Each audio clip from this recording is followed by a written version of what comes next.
السلام علیکم۔ یہ ہمارے کورس کی 5ویں نشست ہے۔ اس میں مفتی صاحب نے اسلامی قوانین اور اسلامی زندگی، مغرب قوانین اور مغربی زندگی کے درمیان جو فرق ہے اس کو واضح طور پر بیان کیا ہے۔ اس کو سنیں اور دوسروں کے ساتھ شیئر کریں۔ اس میں صحابہ کرام کی زندگی کے بارے میں بھی مفتی صاحب نے بیان کیا ہے، تو دوسروں کے ساتھ ضرور شیئر کریں۔ جزاک اللہ۔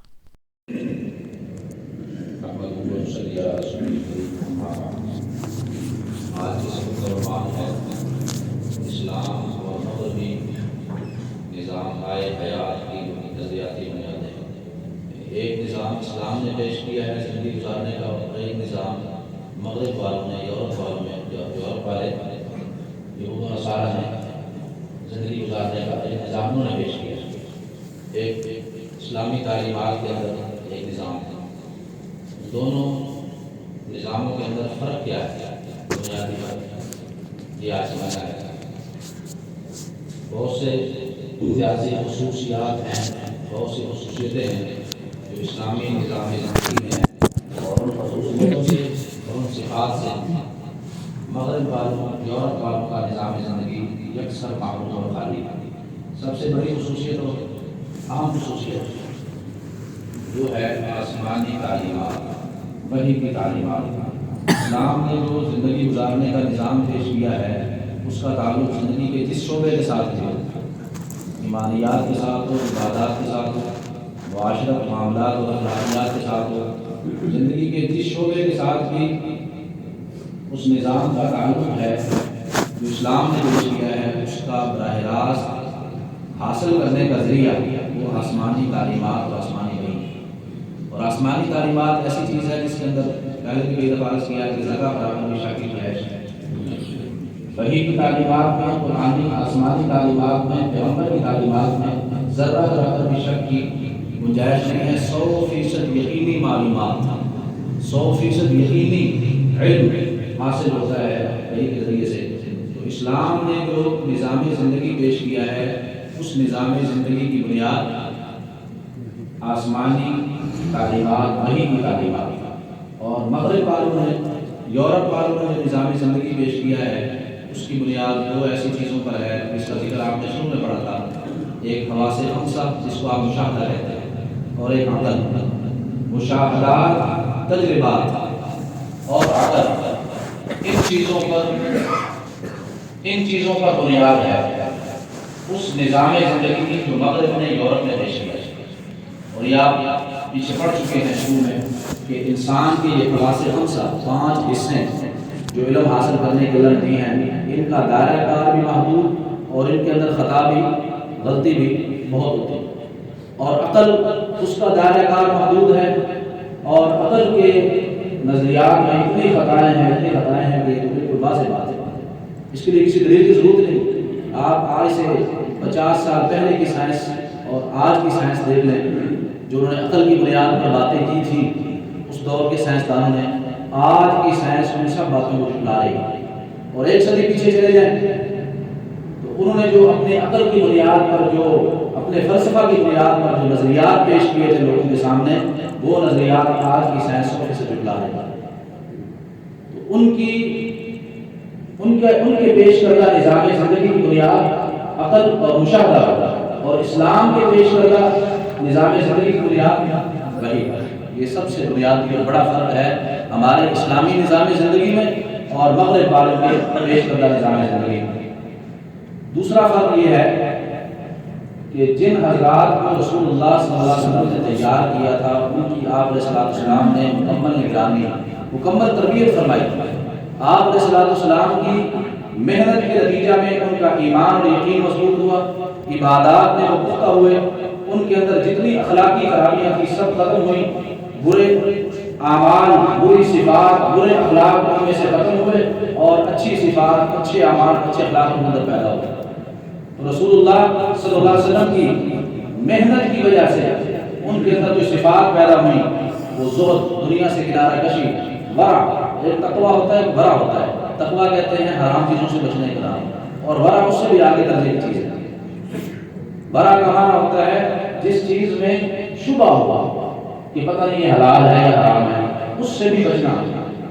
تو صحابہ کرام کے اندر رسول اللہ صلی اللہ علیہ وسلم کی محنت سے زہد بھی پیدا ہوا، دنیا سے کنارہ کشی پیدا ہوئی، ورع پیدا ہوا جو تقویٰ سے اونچی درجے کی چیز ہے۔ ایثار و قربانی، اس کی مثالیں اتنی زیادہ ہیں صحابہ کی جنہوں نے زندگی کا مطالعہ کیا ہے کہ اپنے آپ کو چھوڑ دینا اور دوسرے کو ترجیح دینا، اپنا حق چھوڑ دینا، اپنی ضرورت کو چھوڑ دینا، دوسرے کی ضرورت پوری کرنا، قربانی دینا، یہ صحابہ کرام کی صفات پیدا ہوئی۔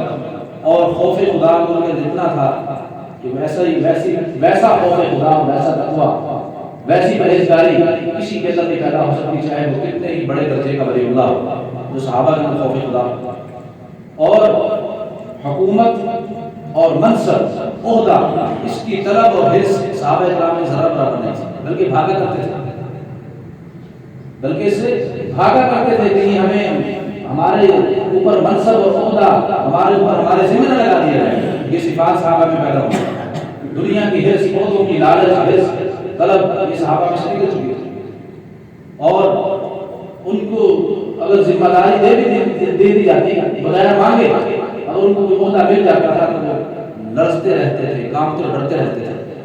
یہ بنیادی فرق ہے اس امت کے اس طبقہ اول اور ان کے نظام، ان کے پیش کردہ نظام میں بنیادی فرق ہے کہ ان کے اندر، مغرب والوں کے اندر حرص ہے، حوث ہے، لالچ ہے، زہد اور تقویٰ کو شاید وہ القاب ہو چکے ہیں، ان کے اندر موجود ہی نہیں۔ زہد بڑا تقویٰ کیا چیز ہوتی ہے، لغت میں ہے ہی نہیں۔ تو جو نظام زندگی آسمانی تعلیمات سے ملا اور اس آسمانی تعلیمات سے ملنے والے نظام زندگی سے جو جماعت تیار ہوئی صحابہ کرام کی، وہ تمام اعلیٰ صفات کی حامل تھی، اور تمام اخلاقی خرابیاں، تمام معاشرتی خرابیاں، تمام ایمانی خرابیاں ان میں سے نکل چکی تھی، اور وہ مصفہ، مصدق اور مجلہ، صاف اور ستھرے، پاکیزہ۔ پھر اس جماعت اول نے، صحابہ کرام کی پہلی جماعت جو پیغمبر صلی اللہ علیہ وسلم کی نبوی محنت سے تیار ہوئی، ان کے اندر جو خدمت کا جذبہ تھا وہ کسی قوم اور وطن کی بنیاد پر نہیں تھا۔ قومیت اور وطنیت، عصبیت، یہ ان کے اندر نہیں تھی۔ ان کی محنت عالمگیر خدمت، عالمگیر، اپنے عرب قوم کو سامنے رکھ کر انہوں نے محنت دی کہ ہم عربی ہیں، عربی قوم کی ترقی چاہتے ہیں، عربی قوم کی خوشحالی چاہتے ہیں، عربی قوم کی دنیا آخرت سنبھالنا چاہتے ہیں۔ نہیں، ان کے سامنے عالمگیر نظریہ، عالمگیر سوچ، ان کی سوچ بہت وسیع تھی۔ وہ وطن پرستی سے، قوم پرستی سے پاک صاف تھے۔ ان کی بنیاد، ان کی محنت کی بنیاد انسانیت تھی، انسانیت کی بنیاد پر وہ محنت کیا کرتے تھے کہ جو انسان ہے، چاہے وہ عربی ہے یا عجمی ہے، وہ حبشی، افریقی ہے یا دنیا کے کسی بھی کونے کا ہے، اس کو ہم نے نظام زندگی وہ دینا ہے جو شریعت نے ہمیں دیا ہے۔ ہم نے اس کی زندگی کو قرآن و سنت کے اصولوں پر لانا ہے، اس کی زندگی کو سنبھالنا ہے، چاہے وہ دنیا کے کسی خطے کا بھی۔ یہ صفت اس جماعت کے اندر موجود تھی جو نبوی محنت سے سب سے پہلے تیار ہونے والی۔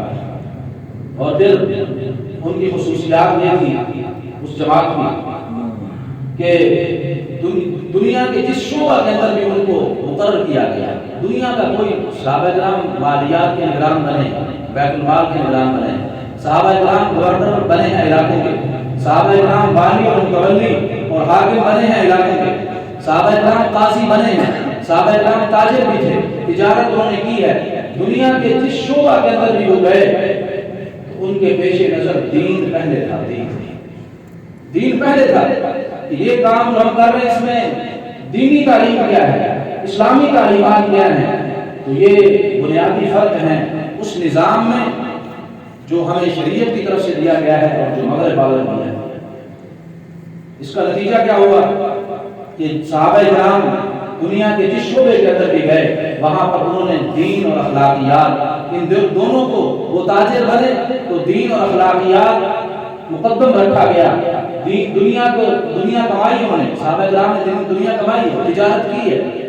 وہ جو حاکم اور گورنر ہوا کرتے تھے، ان کے بھی تنخواہیں اور وظیفے بیت المال سے جاری ہوتے تھے، لیکن جس شعبہ کے اندر بھی وہ تھے، نبوی محنت کا یہ نتیجہ تھا کہ دین کو مقدم رکھتے تھے، اخلاقیات کو مقدم رکھتے تھے۔ اور مغرب میں جو نظام پیش کیا ہے اس کے اندر اخلاقیات نام کی چیز کو اس نے تو انسان کو ننگا کر دیا، انسان سے انسانیت چھین لی ہے.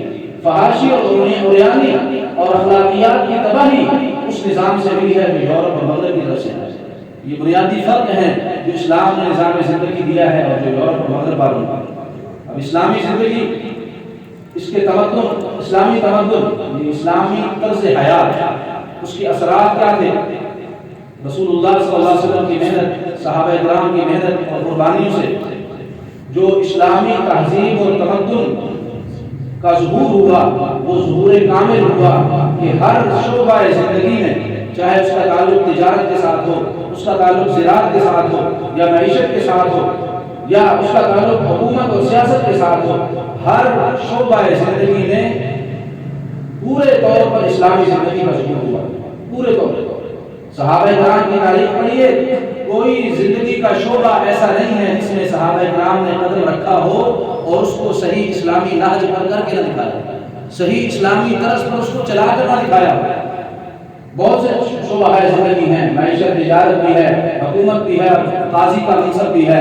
ہر شعبہ زندگی پر وہ گئے اور ہر شعبہ زندگی میں انہوں نے ایسا کامل اسلامی تعلیمات کا نمونہ پیش کر دیا کہ بعض والوں کے لیے ذرہ برابر بھی گنجائش رہی کہ ہم اس شعبے میں آ کر کیسے اسلامی اصولوں کی پاسداری کر سکیں. ہمارا شعبہ بڑا نازک ہے، ہمارا شعبہ بہت ہی اہم ہے، ہمارے شعبے کے اندر یہ پریشانیاں اور مسائل ہیں. ان پریشانیوں اور مسائل کے ہوتے ہوئے ہم کیسے اسلامی تعلیمات پر عمل کر سکتے ہیں؟ صحابہ کرام نے سب سوالات کی جڑ اٹھائی، ان سب اعتراضات کو ختم کیا، ان سب سوالوں کا جواب اپنی زندگی میں دے گئے کہ اسلام نے جو تعلیمات دی ہیں ہر شعبہ کے اندر ان کا کامل ظہور ہو سکتا ہے، مکمل طور پر ان پر عمل ہو سکتا ہے. اور اس محنت سے جو انقلاب آیا صحابہ کرام کی محنت سے، نبی کریم صلی اللہ علیہ وسلم کی نبوی محنت سے دنیا کا رخ بدل گیا، فرد بدل گیا، خاندان بدل گیا، معاشرہ بدل گیا، افراد کے اندر تبدیلی آئی ہے. پہلے ان کی زندگی کا رخ کیا تھا؟ زندگی کا رخ خواہشات کو پورا کرنا، مال کو حاصل کرنا، ذریعہ جو بھی ہو، حلال ہو یا حرام ہو، اپنی خواہش کو پورا کرنا ہے، اپنے پیٹ کو بھرنا ہے. ان کی زندگی پر انسانی زندگی کا لفظ بولنا ناممکن اور مشکل تھا. جو زندگی صحابہ کرام کے دور سے پہلے جاہلیت کی زندگی تھی، نبوی محنت، حضور اکرم صلی اللہ علیہ وسلم کی جدوجہد اور محنت سے پہلے کی جو زندگی تھی انسانوں کی، اس کو انسانی زندگی نہیں کہہ سکتے، حیوانی زندگی کہہ سکتے ہیں، جانوروں جیسی زندگی اس کو کہہ سکتے ہیں. لیکن اس اسلامی تعلیمات کے انقلاب نے پوری دنیا کا رخ بدل دیا. ایسا انقلاب آیا کہ فرد کی سوچ بدل گئی، خاندان کی سوچ بدل گئی، پورے معاشرے کی سوچ بدل گئی. وہ جو دنیا کو حاصل کرنے کے لیے حلال اور حرام کی تمیز نہیں کرتے تھے، وہ جو اپنی خواہش پوری کرنے کے لیے ان حرام رشتوں پر بھی ہاتھ اٹھا لیا کرتے تھے، دسترازی کر لیا کرتے تھے جو ہمیشہ کے لیے حرام ہے، لیکن ان کو ایسا رخ مل گیا کہ وہ اپنی دوسروں کی عزت کے پاسدار بنے. تو یہ اسلامی انقلاب کس سے آیا؟ صحابہ کرام کی نبوی محنت سے، حضور اکرم صلی اللہ علیہ وسلم کی محنت سے، صحابہ کرام کی محنت سے. اور ایسی کامیابی اللہ نے ان کو عطا فرمائی کہ صحابہ کرام کا دور، اس کے بعد کا دور اسلام کے عروج کا دور تھا. مسلمان ہونے میں عزت سمجھی جاتی تھی، اسلامی لباس پہننے میں عزت سمجھی جاتی تھی، اسلامی شعار کو اپنانے میں عزت سمجھی جاتی تھی. حتیٰ کہ یہود و نصارہ جو مسلمان ملکوں کے اندر ذمہ بن کے رہا کرتے تھے، ٹیکس دے کر رہا کرتے تھے، وہ بھی نقل اتارا کرتے تھے مسلمانوں کی. وہ پگڑی باندھنے کی کوشش کرتے تھے، وہ گھوڑے پر سوار ہونے کی کوشش کرتے تھے، لیکن اسلامی حکومت میں کہہ دیا گیا کہ یہ عزت صرف لا الہ الا اللہ محمد رسول اللہ کی وجہ سے ہے. ان کے پاس یہ کلمہ نہیں ہے، ان کو ٹیکس دے کر زندہ رہنے کا تو حق ہے، لیکن اسلامی لباس پہن کر، پگڑی پہن کر ان کو رہنے کی اجازت نہیں ہے. جس وقت مسلمانوں کے عروج کا دور تھا اس وقت کفار مسلمانوں کی نقالی کیا کرتے تھے. آج زوال کا دور ہے، آج ہم ان کی نقالی کر رہے ہیں. آج ہم اسے کس میں سمجھتے ہیں؟ پینٹ شرٹ پہننے میں، ٹائی لگانے میں، سر پہ ہیٹ پہننے میں، انگریزی ٹوپی پہننے میں، انگریزی تہذیب، تمدن، ثقافت، ان کی تمام چیزوں کو ہم اپنانے میں اپنی عزت سمجھتے ہیں. ہم معاشرے میں معزز بننے کے لیے ہم اپنا روز اور اپنے آپ کو بڑا آپ کو ڈیر سمجھنے کے لیے کیا کہتے ہیں، کیا بولتے ہیں، اپنی زبان اردو کے ساتھ ظلم کرتے ہیں، اور اردو کے 10 الفاظ ملیں گے، انگریزی کے آپ کو 90 الفاظ ملیں گے۔ آج کی اردو میں انگریزی کے 90 الفاظ آپ کو ملیں گے اور اردو کے 10 الفاظ ملیں گے۔ کیا ہے یہ؟ مرغوبیت ہے، یہ زوال ہے جو مسلمانوں پر آیا۔ عروج ختم ہوا، زوال آیا، تو زوال کی وجہ کیا ہے؟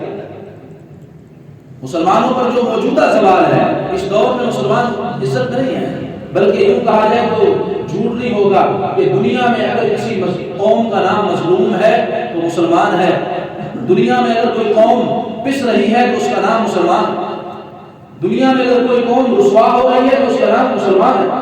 آپ دیکھ رہے ہیں عالمی دنیا کے اندر مسلمانوں پر کتنی پابندیاں ہیں، مسلمانوں کے لیے کتنے قوانین سخت۔ امریکہ جانا ہو تو کتنے قوانین سخت ہیں، ننگا کر کے تلاشی لیتے ہیں، مسلمان کو ذلیل کرنے کے لیے۔ یہ ذلت اور رسوائی کیوں آئی ہے؟ اس کی وجہ کیا ہے؟ اس کی سب سے بڑی وجہ یہ ہے کہ یہ دنیا، آپ نے شروع میں پڑھا ہے کہ دنیا عالم اسباب، دنیا کیا ہے؟ یہاں دین ہو یا دولت اور دنیا ہو، دین کا کام ہو یا دنیا کا کام ہو، دونوں کو اللہ تبارک و تعالیٰ نے سبب کے ساتھ جوڑا ہے، وہ سبب محنت ہے۔ محنت کریں گے تو دنیا بھی حاصل ہو جائے گی، محنت کریں گے تو دین زندہ ہوگا۔ ہم نے اپنی ساری محنت توانائی کا رخ دنیا کی طرف کر دیا، اور دین کی محنت اتنی زیادہ محدود ہو گئی کہ اپنا ذاتی دین، 24 گھنٹے زندگی گزارنے کے لیے جو ذاتی دین تھا، ضروری دین تھا، وہ تک ہمیں نہیں آتا۔ ہمیں حلال حرام کا پتہ نہیں، ہمیں آج مسئلہ پوچھ رہے تھے، ہمیں یہ پتہ نہیں ہے کہ کون سے لفظ بولیں گے تو اسے طلاق ہو جائے گی، اور لفظ بول کے ہم اپنی بیویوں کو گھروں میں رکھ کے بیٹھے۔ اس قدر زیادہ انحطاط آیا، اس قدر زوال آیا کہ مسلمان جو ایک وقت میں دوسروں کے لیے نمونہ عمل ہوا کرتا تھا، عزت کا معیار ہوا کرتا تھا مسلمان، عزت کا نشان ہوا کرتا تھا مسلمان، مسلمان کی نقالی میں اپنی عزت سمجھی جاتی تھی، وہ عروج زوال میں کیوں بدلا؟ اس عروج پر زوال کیوں آیا؟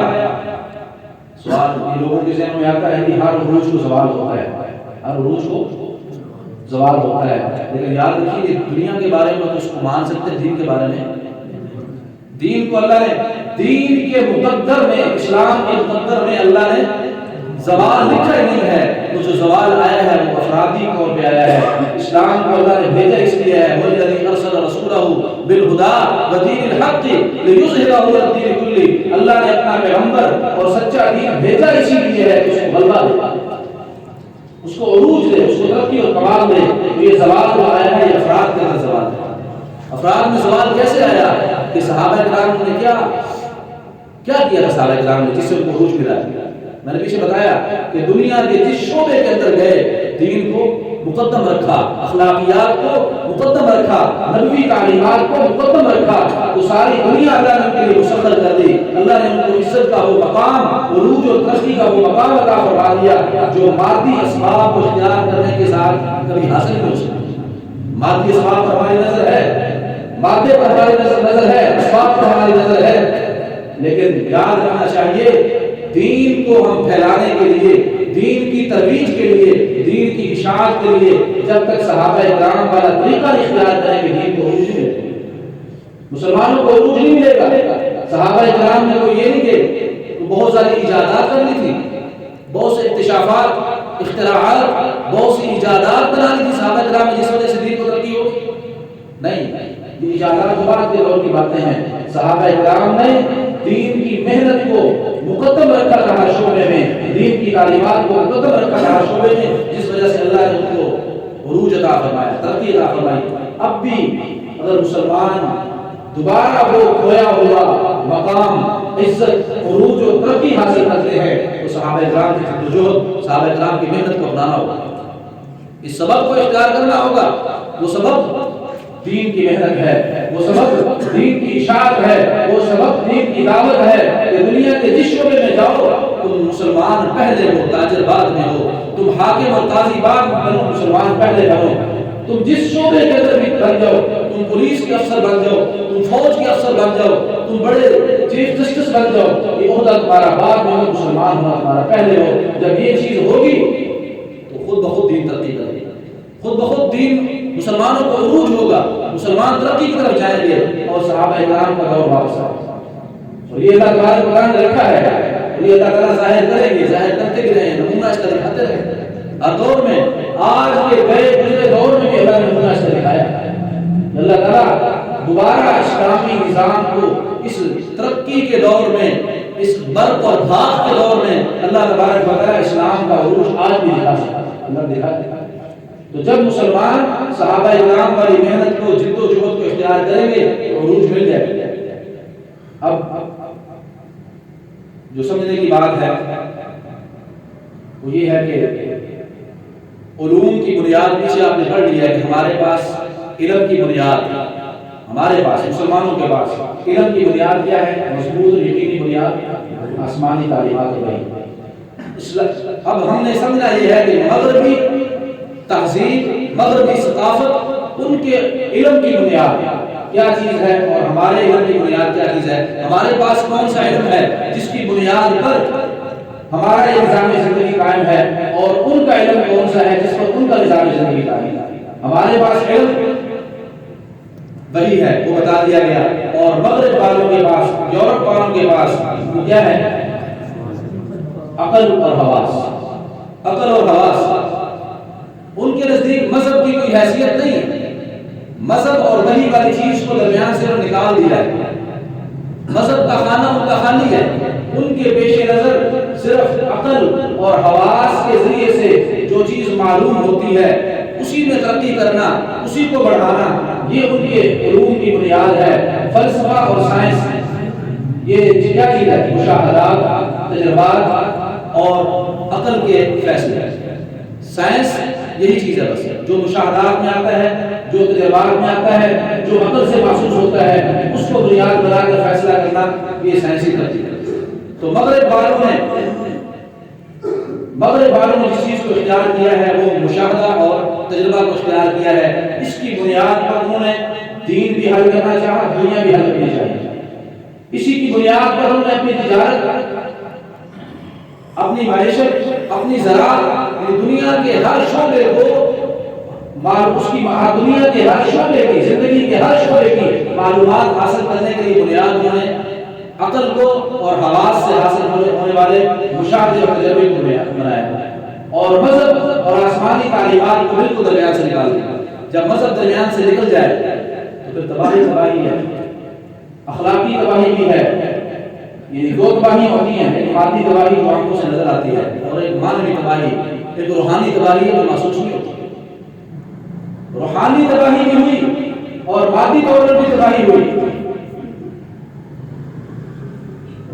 مادی طور پر، روحانی طور پر جو تباہی ہوئی ہے اس کی بھی یہ موازنہ کیا گیا ہے۔ اسلامی علم کی بنیاد وحی کی وجہ سے جو انسان کو مادی ترقی حاصل ہوئی، وحی کی تعلیمات پر عمل کرنے کی وجہ سے جو مادی ترقی ہوئی اس کا نقشہ صحابہ کرام بنا، اور وحی کی تعلیمات پر عمل کرنے کی وجہ سے جو روحانی ترقی حاصل ہوئی اس کا نقشہ بھی صحابہ کرام بنا۔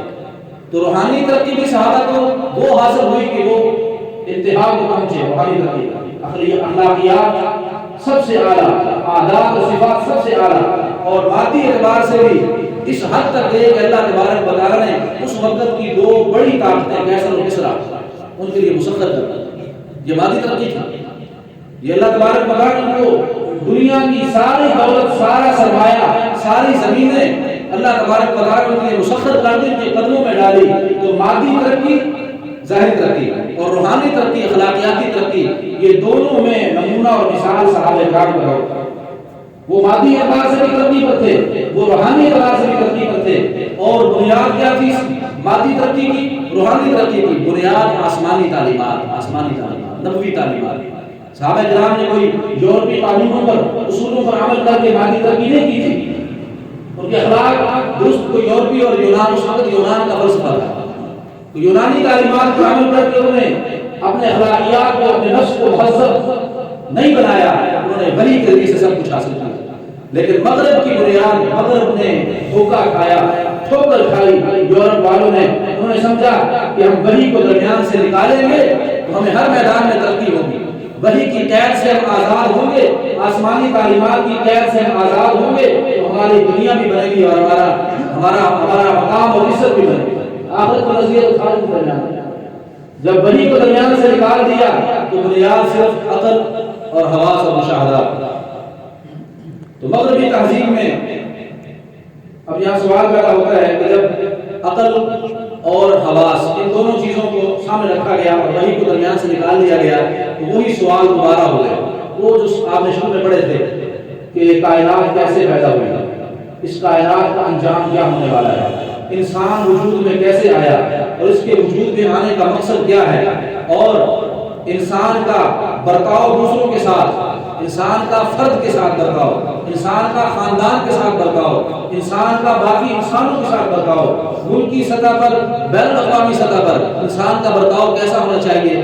جب انہوں نے وحی کو درمیان سے، ہم نے تو وحی سے جواب دے دیا، پیچھے آپ نے پڑھ لیا، تفصیل سے آپ کے سامنے آ گیا کائنات کیسے بنی۔ آدم علیہ السلام سے انسان کا وجود ہوا اور انسان کے وجود کا مقصد کیا تھا اور اس کا انجام کیا ہے کائنات کا، یہ سارا آپ کو اسلامی تعلیمات کی روشنی میں بتا دیا گیا۔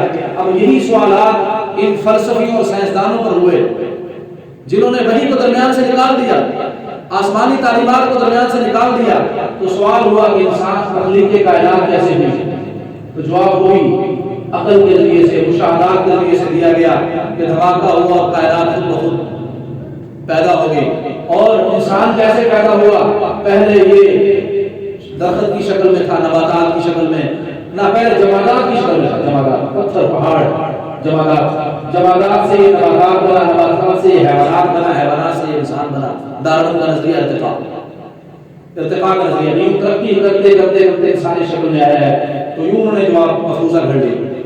تو جب وحی کو درمیان سے نکالا تو نہ وہ کائنات کی تخلیق کو صحیح سمجھ سکے، نہ اس کا مقصد سمجھ سکے، نہ انسان کی تخلیق کو سمجھ سکے، نہ انسان کی تخلیق کا مقصد سمجھ سکے، اور نہ ان کو جب وحی کو درمیان سے نکال دیا گیا تو پھر ساری تمیزیں، سارے آداب درمیان سے نکل گئے۔ کس کے ساتھ کیسا برتاؤ کرنا ہے، عقل اور مشاہدہ کیا آپ کو دے گا؟ عقل تو یہ کہے گی کہ میرا پیٹ بھر، عقل تو یہ کہے گی کہ مجھے خوش کر، خواہشات نفسانی ابھرے گی، وہ خواہشات نفسانی کہے گی مجھے پورا کر۔ جب وحی درمیان سے نکل گئی، عقل تو ہے ہی نہیں اس معاملے میں۔ عقل انسان کو اعلیٰ اخلاق اور آداب سکھانے سے کیسے رہے؟ عقل کو پتہ نہیں ہے کہ یہ انصاف ہے، یہ ظلم ہے۔ عقل تو اپنے خواہش کو پورا کرنے کے لیے وہ تو رہنمائی کرے گی خواہشات۔ تو جب انہوں نے درمیان سے نکال دیا وحی کو تو سب چیزوں کا دار و مدار، وہ دین ہو، معاشرت ہو، تجارت ہو، دنیا کی زندگی کا کوئی شعبہ ہو، معاملات ہو، اخلاقیات ہو، سب چیزوں کو انہوں نے عقل اور مشاہدے کے ساتھ جوڑ دیا، وحی کو درمیان سے نکال دیا۔ اب ہم نے تقابل کرنا ہے، آخری بات، ہم نے تقابل کرنا ہے، سوالات پھر جو جواب اسلام نے دیا وہ جواب بتائیں گے، جو جواب انہوں نے دیا ہے وہ جواب، یہ تقابلی جائزہ، تقابلی سوالات اور جو جواب اسلام نے دیا، جو جواب مغرب والوں نے دیا۔ اب سوال یہ ہے علوم کی بنیاد کیا ہونی چاہیے، اسلام کیا کہتا ہے؟ حواس خمسہ سے بھی علم حاصل ہوتا ہے، عقل سے بھی حاصل ہوتا ہے، لیکن ان کا دائرہ کار محدود ہے، ٹھوکریں اور خطائیں بھی ہوتی ہیں۔ سب سے مضبوط، قوی، یقینی، پختہ، حتمی، یقینی وہ ذریعہ وحی، یہ اسلامی علوم کی بنیاد، علوم کی بنیاد، اسلامی علم کی بنیاد کیا چیز ہے؟ ہم کہتے ہیں عقل بھی ہے، حواس بھی ہے، ان کا دائرہ کار محدود، ان کی معلومات غیر یقینی، اور سب سے مضبوط ذریعہ وحی۔ یہ تو اسلام سے جواب، اسلام نے یہ جواب دیا۔ اور مغربی تہذیب کیا کہتی ہے؟ انسانی مشاہدات، ہم جو آنکھوں سے دیکھتے ہیں، کانوں سے سنتے ہیں، عقل سے اس کو سوچتے ہیں، بس فلسفیانہ مفروضات، چند مفروضے، فرض کی بھی باتیں، یہ ان کے علوم کی بنیاد۔ اور دوسرا سوال، دو بنیادی نظریے ہیں مغربی تہذیب کے، مغربی یورپی تہذیب کے دو بنیادی نظریے ہیں۔ نمبر ایک، مادہ پرستی، مادہ پرستی مطلب یہ ہے کہ دنیا کی زندگی کو کلی زندگی سمجھنا اور دنیا کی زندگی کو ہی ترجیح دینا، اس میں مال حاصل کرنا، کوٹھیاں کاریں بنگلے حاصل کرنا، دنیا کی تمام چیزوں کو ترجیح دینا آخرت کی زندگی پر، یہ ہے مادہ پرستی۔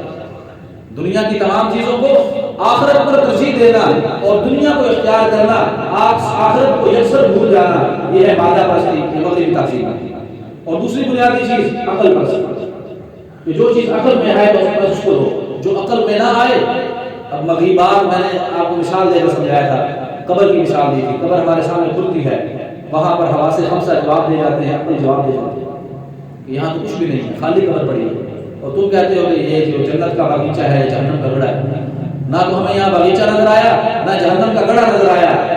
تو جب عقل پرستی ہوگی تو یہ چیزیں درمیان سے نکل جائیں گی۔ تو یہ دو بنیادی نظریے ہیں، دو بنیادی باتیں ہیں جو یورپ اور مغرب والوں میں پائی جاتی ہے۔ تو مادہ پرست ہے، دوسرے عقل پرست ہے۔ اس کے مقابلے میں اسلام کیا کہتا ہے؟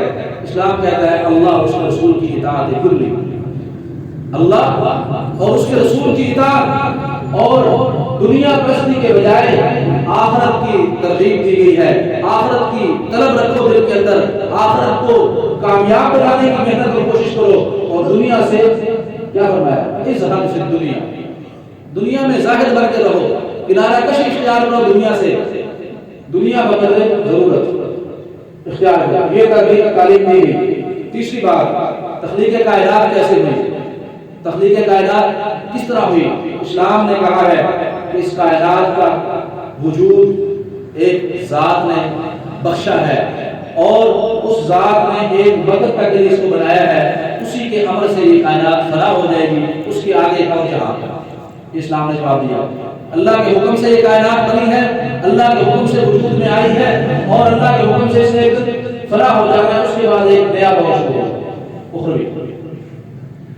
اور یہ کیا کہتے ہیں مغرب والے؟ یہ کہتے ہیں کہ کائنات بغیر کسی سبب، بغیر کسی موجد کے خود بخود ایجاد ہوا۔ ایسے عقل کے اندھے ہیں، حالانکہ عقل پرست ہے لیکن عقل کے اندھے ہیں۔ وہ جیسے میں نے مثال دی تھی امام اعظم ابو حنیفہ رحمۃ اللہ علیہ کے مناظرے کی، خود بخود رخت کٹا کشتی میں میں آ گیا، وہ اس طرح کا خود ہی تھا، اپنے آپ کو دانشمند کہنے والا۔ تو اپنی چھوٹی سی چھوٹی چیز جو ایجاد کرتے ہیں بتاتے ہیں کہ چائنا والوں نے بنائی ہے، جاپان والوں نے بنائی ہے، امریکہ میں بنی ہے، برطانیہ میں بنی ہے، یہ فلاں اس پر ٹھپا اور مہر اپنے لگاتے ہیں، اور اس کو اپنی طرح منسوخ کرتے ہیں کہ اس کے موجد، اس کو وجود دینے والے، اس کو بنانے والے ہم ہیں۔ اور ایک کائنات ایسی چیز ہے اتنی بڑی، اتنا بڑا کارخانہ عالم، اس کے بارے میں کہتے ہیں خود بخود وجود میں آتی ہے۔ یہ عقل مندی نہیں ہے، یہ عقل کی تباہی ہے، یہ عقل کا فقدان ہے۔ عقل تو یہاں پر ماتم کر رہی ہے کہ تم چھوٹی سی چھوٹی چیز بناتے ہو، چھوٹے سے چھوٹا پرزہ بناتے ہو، اس کو اپنی طرح منسوخ کرتے ہو کہ ہم نے بنایا ہے۔ اتنا بڑا نظام یہ خود بخود وجود میں آ گیا۔ اور کیا کہتے ہیں کہ چند اصولوں پر قائم ہے، جب اصول ختم ہو جائیں گے، طبیعیاتی اصول، ان اصولوں پر یہ نظام قائم ہے، جب وہ اصول ختم ہوں گے تو کائنات خود بخود ختم ہو جائے گی۔ حالانکہ اللہ نے بتا دیا، پیغمبر نے بتا دیا کہ قیامت کا دن آئے گا، سور پھونکا جائے گا، ایک بار سور پھونکا جائے گا ساری کائنات تباہ ہوگی، دوسری بار سور 40 سال کے بعد دوبارہ پھونکا جائے گا، ساری کائنات کو دوبارہ کھڑی کر دے گا۔ ہمیں اسلام نے یہ نظریہ دیا، وہ کہتے ہیں خود بخود بنی، خود بخود تباہ ہو جائے گا، اور آخرت کا نظریہ درمیان میں ہے ہی۔ اور انسان کے بارے میں کیا نظریہ ہے؟ تقابلی جیسا۔ اسلام انسان کیسے پیدا ہوا؟ تو وہ ڈارون کا نظریہ اتفاق سامنے پیش کر دیتے ہیں کہ یوں پہلے یہ تھا، پھر یہ تھا، پھر یہ تھا، انسان یوں انسان بن گیا۔ اور قرآن کیا کہتا ہے؟ قرآن کہتا ہے کہ سب سے اول انسان آدم کو خلقت بیدیہ، اللہ فرماتے ہیں میں نے اپنے بے مثل ہاتھ سے، اپنے بے مثال ہاتھ سے اس کو بنایا، اور پھر خطاب کیا یا ایھا الناس، اے سارے انسانوں، انا خلقناکم من ذکر و انثی، ہم نے تمہیں جوڑے سے پیدا کیا ہے، مرد اور عورت سے۔ اسلام یہ نظریہ دیتا ہے، اور کہتے ہیں کہ پہلے یہ تھا کہ بندہ بن گیا۔ اور تہذیب کا طریقہ کیا ہونا چاہیے، طرز کیا ہونا چاہیے، وہ اس کا جواب مغربی فلسفہ یہ دیتا ہے، مغربی نظریہ یہ ہے کہ طاقتور ہی کو جینے کا حق ہے، جو طاقتور نہیں ہے اس کو پیس دیا جائے، جو طاقت میں ہے جینے کا حق صرف اس کو ہے، اور جو طاقتور نہیں ہے، اس وقت مسلمان طاقتور نہیں ہے۔ فلسطین میں دیکھ لیں، برما میں دیکھ لیں، شام میں دیکھ لیں، یمن میں دیکھ لیں، عراق اور مصر میں جو کچھ ہوا دیکھ لیں، وہ طاقتور تھے جو ان پر چڑھائی کرنے والے تھے، اور چڑھائی کی وجہ کیا تھی؟ کوئی وجہ نہیں تھی، صرف یہ کہ ایمان والے ہیں، مسلمان، بس لا الہ الا اللہ، باقی سب جھوٹی باتیں مفروض ہے۔ افغانستان میں جو چڑھائی ہوئی کیا وجہ تھی؟ صرف لا الہ الا اللہ محمد رسول اللہ، اور کوئی وہاں پر خزانے حاصل کرنے نہیں آئے تھے، نہ کوئی اور وجہ۔ تو مغربی نظریہ یہ ہے کہ طاقتور کو جینے کا حق ہے، جو طاقتور نہیں ہے اس کو پیس دیا جائے، اس کو رگڑ دیا جائے، اس کو جینے کا کوئی حق نہیں ہے۔ لیکن اسلام کیا کہتا ہے؟ اسلام کہتا ہے انسانی بنیاد پر تعاون کرو، انسانوں سے ہمدردی کرو، انسانوں کی خیر خواہی کرو۔ خیر الناس من ينفع الناس، سب سے بہترین انسان وہ ہے جو لوگوں کو نفع دیتا ہے۔ یہ انسان ہر ایک کو جینے کا حق دیتا ہے، وہ کافر ہے کوئی بھی جینے کا حق اس کو ہے، لیکن کچھ شرائط ہیں، کچھ قوانین ہیں، کافر کو جینے کا بھی حق ہے، اللہ کے باغی کو، مشرک کو بھی جینے کا حق اسلام دیتا ہے۔ لیکن مغربی نظریہ یہ ہے، یورپی نظریہ صرف طاقتور کو جینے کا حق ہے۔ طرز حکومت کیا ہے؟ شہنشاہیت، جس کی لاٹھی اس کی بھینس، یہ ان کا نظریہ حکومت ہے۔ اور اس کے نتیجے میں کیا ہوتا ہے؟ ایک بادشاہ کے بعد اس کے خاندان کا دوسرا بادشاہ آتا ہے، اسی کے خاندان کا تیسرا بادشاہ آتا ہے، پھر چوتھا بادشاہ آتا ہے، یوں شہنشاہیت ہوتی ہے۔ اور شہنشاہیت کا نتیجہ کیا ہوتا ہے؟ نتیجہ ہوتا ہے قوم پرستی، قوم پرستی، عصبیت پیدا ہو جاتی ہے، اور جو اس قوم کا نہیں ہے اس کا استحصال کرو، اس کی جڑ کاٹو، اس کو ختم کرو، تو عصبیت پیدا ہوتی ہے، نفرت پیدا ہوتی ہے۔ اسلام کیا کہتا ہے؟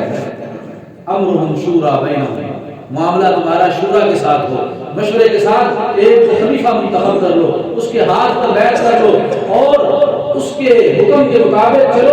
وہ اگر تمہیں اللہ اور اس کے رسول کے مطابق چلائے تو بات مانو، اگر اللہ اور اس کے رسول کے خلاف چلائے تو کہہ دو میری بات نہیں مانتے۔ امرهم شورا بینہم، ان کا حکومت والا معاملہ باہمی مشورے سے ہوتا ہے۔ خلافت راشدہ کے مشورے سے ہوئی تھی، صحابہ کرام کی شورا سے ہوئی تھی۔ تو یہ طرز حکومت خلافت شہنشاہیت کے مقابلے میں خلافت ہے، جس میں انسانیت کی فلاح، انسانیت کی خیر خواہی، خدمت، رفاہ عامہ، اور جو مفتوحین قوم ہوتی، مغلوب قومیں، یاد رکھیے عام طور پہ یہ ہوتا ہے کہ فاتح قوم مفتوح قوم کی عزت کو پامال کرتی ہے، اس کے مال جان پر حملہ کیا جاتا ہے، بستیوں کو تباہ کیا جاتا ہے۔ لیکن صحابہ جس علاقے کے فاتح بنے، اس میں ایسا مثالی امن قائم کیا کہ وہ اپنے بادشاہ کو بھول گئے۔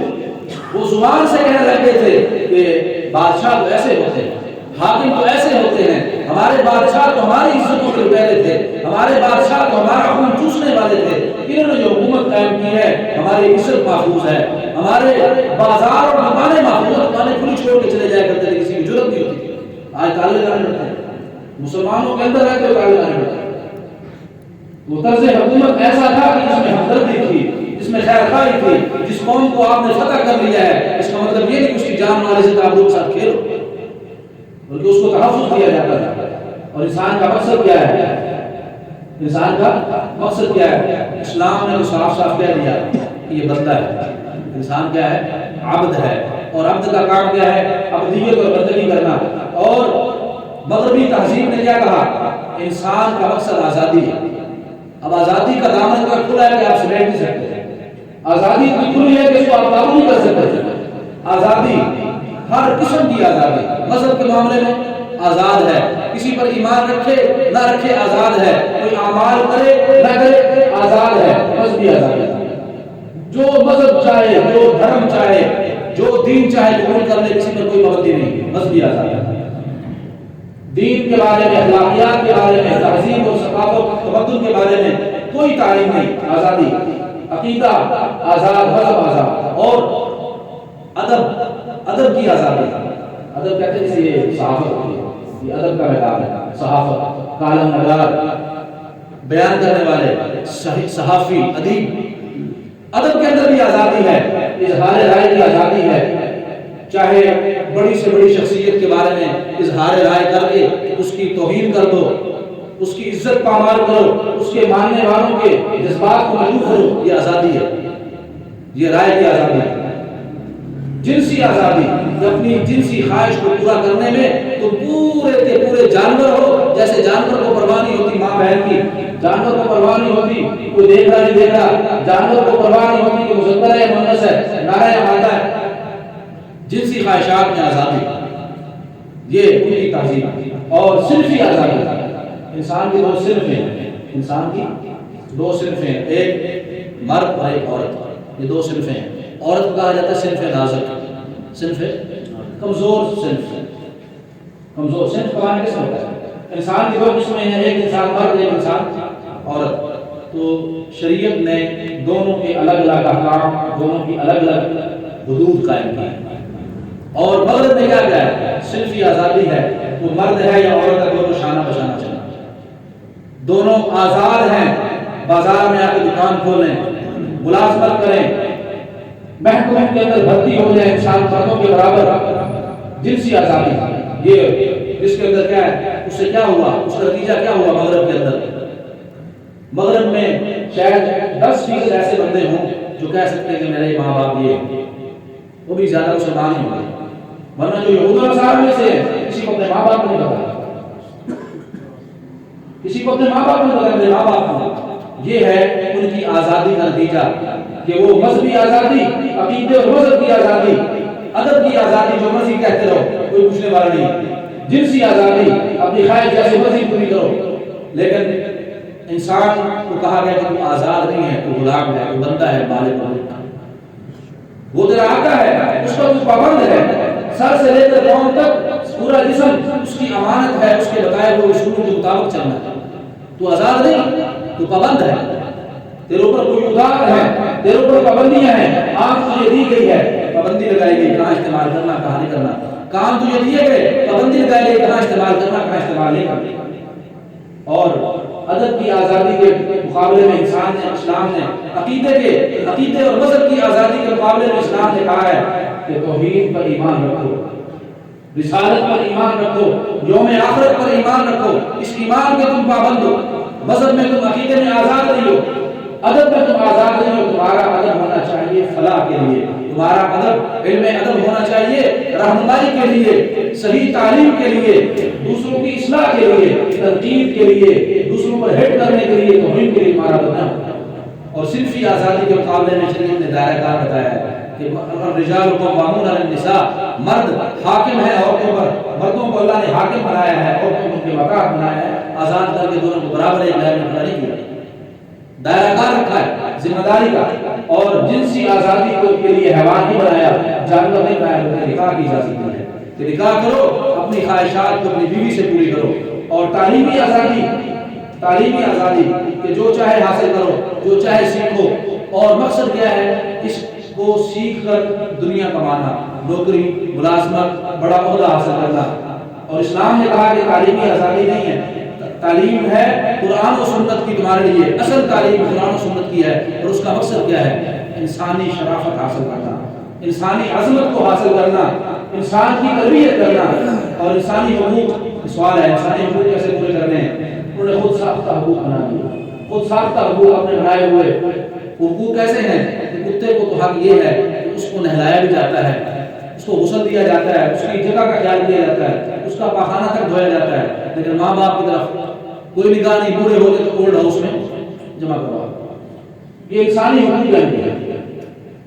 جانوروں کو تو اتنا پیار کہ بستر میں ساتھ سلایا جاتا ہے، کتے کو اس کا پیشاب پاخانہ دھویا جاتا ہے. لیکن ماں باپ بوڑھے ہوتے تو بوڑھوں کے گھر میں اولڈ ہاؤس میں جمع کروا دیا.